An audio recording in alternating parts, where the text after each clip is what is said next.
Hey guys, welcome back to my channel. I hope you're all well and having a lovely day. So for today's video, I'm going to be filming a sort of Q&A all about YouTube.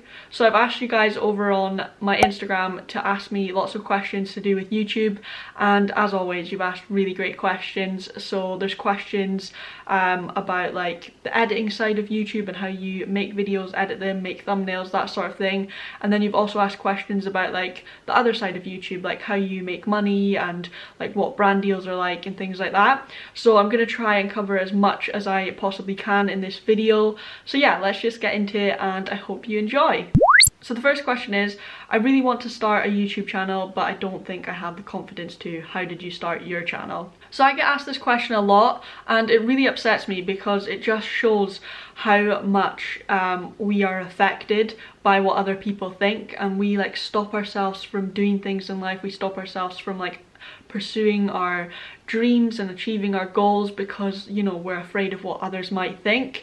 And I know exactly how it feels to be in that position. Like, I was so terrified to start making YouTube videos, and I'm not gonna lie to you, like not everyone is gonna be supportive of it. There are gonna be people who like make fun of it and stuff, but you sort of just have to get into the mindset of, as long as you are having fun and enjoying what you're doing, it doesn't matter what other people say, because if they have a problem with you doing YouTube and you just, you know, doing something that makes you happy, for, you know, trying to spread a little positivity and joy in the world, then that issue like lies with them. Like, there is no problem with you just making videos. You're not harming anyone. The thing is that you're never gonna know if making YouTube videos is for you unless you try it out. So film your first video, and yes, it's probably gonna be really cringy, you're gonna feel really awkward, but that is so normal. Like, when I look back on my first ever video that I made, I literally cringe so bad. I cannot watch it. It's so uncomfortable. I hate everything about it.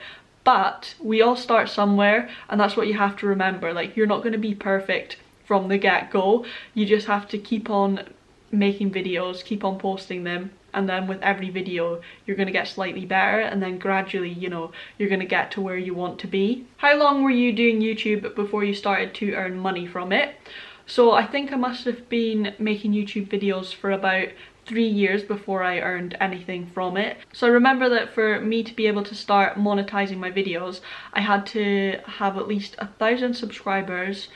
I think it was at least 4,000 hours of watch time or something within the last 12 months. I could be slightly wrong, but I believe it was something along those lines, and I'm pretty sure it's still the same to this day, but don't quote me on it. But I remember even after my channel reached 1,000 subscribers and 4,000 hours of watch time or whatever it was, it took so long for my channel to get accepted to be monetized. I don't think it's like that now, but I think like back then whilst I was doing it, it was where they had like first introduced this new rule, because I'm pretty sure before that your channel could be monetized no matter how many subscribers you had. Like, you didn't have to reach that goal.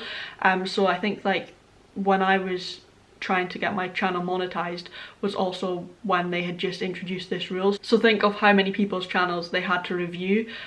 So that's why like my channel was literally stuck for, it must have been, I don't know, like 8 months or something on being reviewed, or maybe even longer than that. But it's definitely not the case now, I don't think. I think it was just because it was a new sort of rule they were doing, so they had to basically review everyone's channel at that point. Do small YouTubers make enough to live on? So I can't speak for everyone, because obviously what people earn from YouTube is different for everyone, but personally for me, I definitely couldn't live on what I make from YouTube, hence why I have like a full-time job on the side of this. So I definitely don't make enough from YouTube alone to live a comfortable life where, you know, I can pay my bills and everything without stressing. What equipment do you need to start a YouTube channel? So when I first started my YouTube channel back when I was 16, I started off by literally just using my phone, and it was awful quality, but phones are much better. Like nowadays, like the cameras you get in it are so good, so like there would be no issue with you using your camera to vlog or make sit down videos. But yeah, when I used my phone, it was more like the sound quality was really bad and you actually couldn't really hear what I was saying. But I still really enjoyed making YouTube videos, even though the quality of my videos were really rubbish. But at that time I didn't really have any subscribers, and so I kind of just used that time to sort of gain confidence with talking to a camera, just like learning how to edit and stuff. So I'm glad like I had that time to sort of just gain confidence and like brush up on my editing skills and filming skills. So then once I'd been doing YouTube for a while and I knew that it was something that I was going to stick at, I felt like it was okay for me to sort of like invest in a camera and just like better equipment. I definitely wouldn't recommend that you buy a really expensive camera before you like try YouTube out, because you might not actually like making YouTube videos and then that's a waste of your money. So I would definitely just start out like just by using your phone that you already have, because then you're not wasting any money, and just see if you like it. And then if it is something that you feel like you're gonna consistently do and like you're really like focused on doing this hobby, then definitely then invest in it further down the line. So the first camera I invested in was the Canon S120, I believe.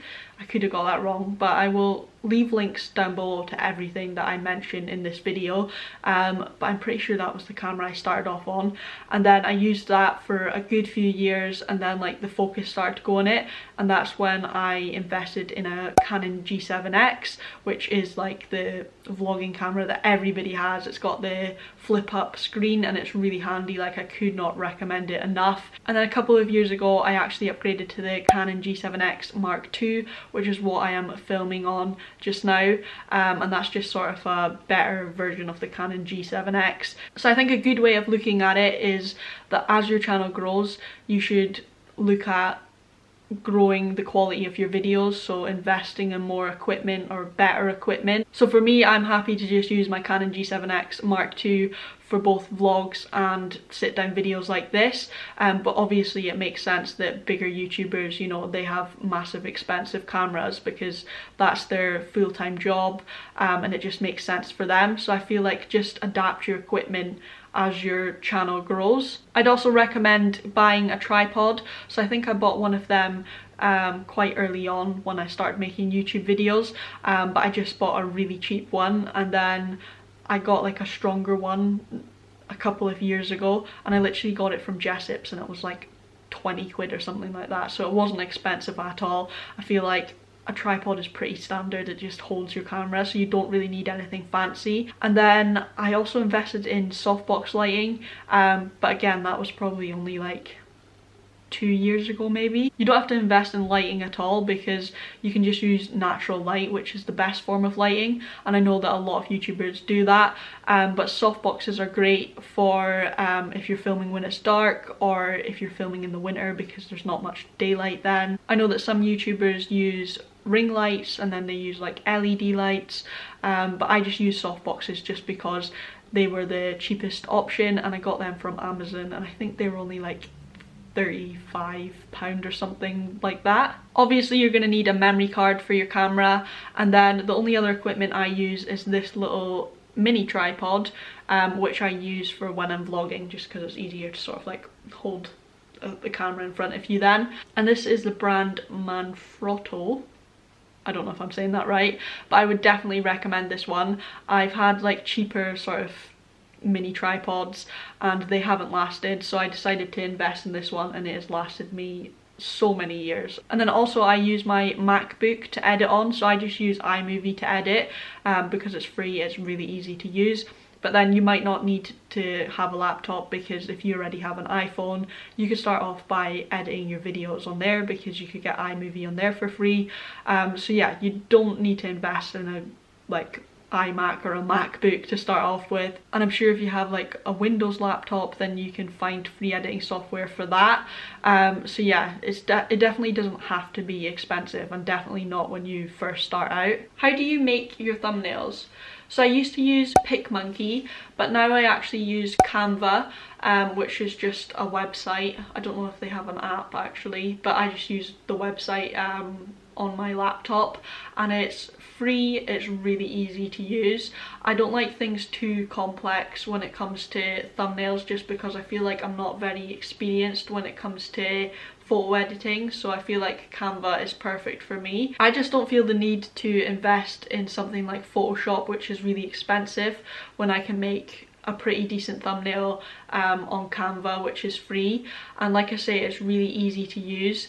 There's actually a great class on Skillshare which shows you how to make a thumbnail on Canva, and it shows you like step by step, so I would definitely recommend that if you're starting a YouTube channel and you have like no idea how to go about making thumbnails. So this part of the video is very kindly sponsored by Skillshare, and yeah, I just kind of wanted to tell you a bit more about the class which shows you how to make thumbnails on Canva. So the class is called Create Irresistible YouTube Thumbnails with Canva, and it's by Ronnie Hermosa. So I find this class really interesting because it's also made me more aware of how important a thumbnail is when it comes to YouTube. So when it comes to YouTube, the thing that people see first is the title of your video and the thumbnail of your video. So that's another great tip. You want to make sure that your title is gripping, and you also want to make sure that your thumbnail is eye-catching.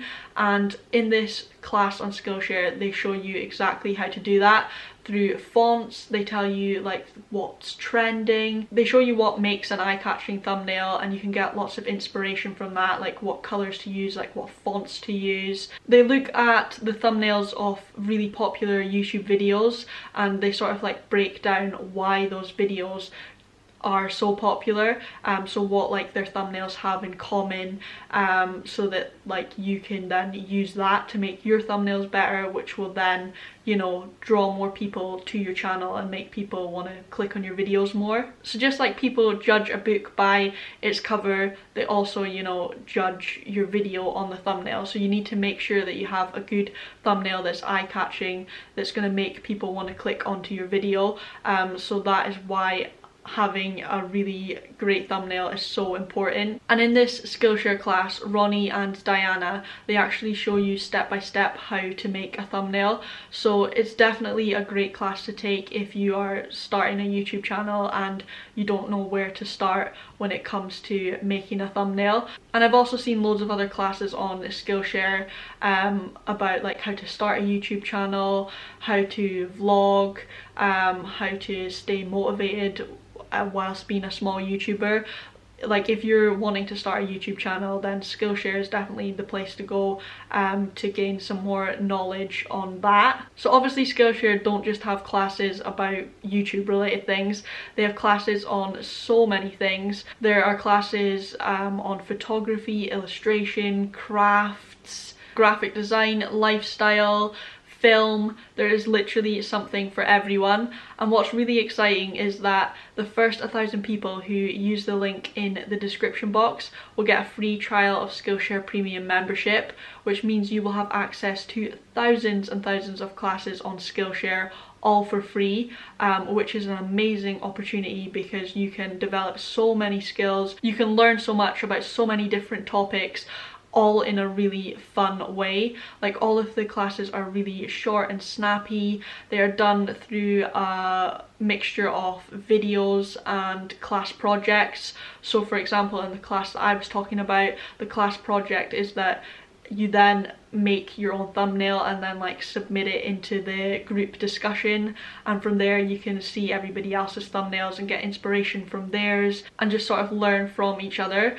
So it's just a really nice like community feeling. I really love Skillshare and I would definitely recommend it to you all. Skillshare is very affordable. It's less than $10 a month with an annual subscription, but obviously, you know, you're going to want to take advantage of this opportunity to get a free trial of Skillshare Premium membership. So definitely use the link in the description box. What ways do you make money on YouTube?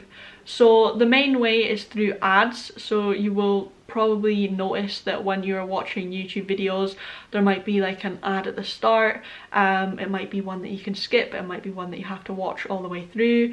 You might see one popping up at the bottom, or like maybe halfway through a video there's an ad break, and basically that is one of the main ways that YouTubers make money, because they get like Adsense from those ads. And then another way that YouTubers can make money is through brand deals, and again I feel like I'm not very experienced in this just because I'm a small YouTuber, but I thought that it would be like interesting to film this video from the perspective of a small YouTuber, because I always see like big YouTubers doing this video, so I thought it might be interesting for me to do it, a little YouTuber. This actually ties in with another question that someone else asked, which is, what does the process of working with brands look like? So basically a brand reaches out to you and they tell you that they're interested in working with you. They will tell you a little bit about their product or what they want you to promote or what sort of video they want you to film. So they ask you if you'd be interested in working with them. If I wasn't, you know, I'd just politely decline it and just say that it wasn't suitable for my channel, like I didn't feel like it like tied in with my channel or was right for my audience. But if it was something that I was interested in, I would then ask more about what sort of content they would be wanting me to make. So sometimes the brand might say that whatever video you were planning on filming, you can like integrate your collaboration into that, but then other brands, they might have like a more specific video in mind. So someone might contact me and say that they like would love to collaborate, but for it to be like within a what I eat in a day video. So if you decide to go ahead with the sponsorship, they would ask you what your fee is, and then you would come to an agreement of what like the payment is going to be. They would then set up a contract, you would both sign that. So you need to make sure you read that contract, and within that contract it will have like everything that you are basically agreeing on. So whether that be like, I agree to do a 2-minute mention of so and so, I agree to include whatever words it is that you need to include in the title, I agree to, you know, leave their link in the description box. Like, you basically just have set things that you are basically agreeing to do, and then normally within there's like an agreed date of when you're gonna post the content, and then you basically both sign that contract to say that you're happy with that, and it's basically an agreement that you're gonna make that content by that date and they're gonna pay you by that date.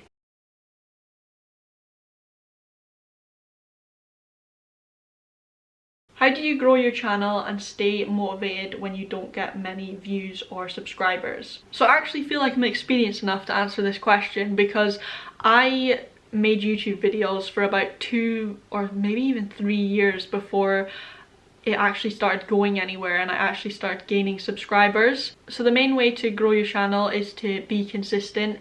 It is so important that you keep on uploading videos, that you keep on putting content out there even when no one is watching.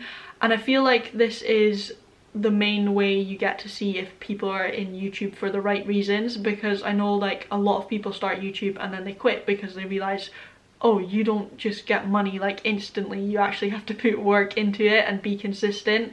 So I feel like you can really tell if YouTube is for you if like you've been doing it for a few years and you've not got like any money out of it, you know, your subscribers are pretty low but you're still just doing it because you enjoy it. And that is definitely what happened with me. But the amount of content that I make now, I uploaded the same amount, if not even more, when I had like 10 subscribers. Every day that I wasn't working in my main job, I would make sure that I was creating content, that I was filming a vlog, that I was editing, that I was putting all of my spare time into YouTube, because I was just so dedicated to it and I just loved doing it so much. So you've basically got to get numbers out of your head, and I know how difficult that can be, because you know, starting a YouTube channel is exciting, and when you get some subscribers it's like, oh wow, like you feel proud of yourself, and it's like, yay, like all the hard work I'm doing is actually getting recognized. Because believe me, I know how disheartening it is when you put so much effort into a video and then no one watches it. Like, I put in as much effort back then as I do to this day, and I would spend hours filming and editing a video, and I'd be so excited and I'd put it up and it'd maybe get like I don't know, like 10 views or something like that. So as hard as it is, try not to focus on the numbers of subscribers and views, and try not to compare your channel to somebody else's channel. And these are all things that I've learned because they were things that I did in the beginning. I remember I would look at other people's channels and I would think to myself, they've only been doing YouTube for a couple of months and I've been doing it for years and they are so much more successful than me. But that's not like a good way of thinking, because then, you know, you're not doing YouTube anymore for the reason that you started it to. You have to just keep on remembering the reason why you started doing YouTube, and for me that was for fun. I've said this from the beginning, but I think as long as you're having fun and you're enjoying what you're doing, yes, it can be disheartening when you don't get the views that you deserve, but trust me, with time, like, you will gain loyal subscribers who are going to come back to see your videos, and when they do, it's the best feeling in the world, to know that like all of your hard work has been worth it. So what I'm saying is just keep at it, like be determined, find that motivation to just like keep on going and keep on making your videos, because you can do it and you will do it, and when you do, it will be so worth it. What kind of things would get your video demonetized, and is it the same for every channel? So I'm pretty sure it is the same for every channel, but going from like my experience, the only videos of mine that have ever got demonetized are because of background music. So say for example, I was vlogging in a cafe one day and a Taylor Swift song came on, my video would get demonetized because, you know, that song is copyright, like I don't own the rights to that music, it's not mine. So if you're in the car, you're filming a vlogging clip, you know, ask your mum to turn off the radio before you start filming your little clip, because if not, you're gonna get demonetized. And then the only other video that's been demonetized of mine was one where I had like mental health in the title, so I guess like YouTube are just thinking maybe that's not suitable for everyone, because maybe it could be quite triggering or something, or like not suitable for younger viewers, because it might be quite emotional or something. So I think it really just depends on like what's in your title. So if YouTube doesn't think it's appropriate for like all users, like especially like children, then they might demonetize it. So I'm just gonna end this video here. I hope this has given you an insight into the world of YouTube, and I really hope that it's been helpful for those of you who want to make a YouTube channel, and hopefully I've given you the confidence to make that first video.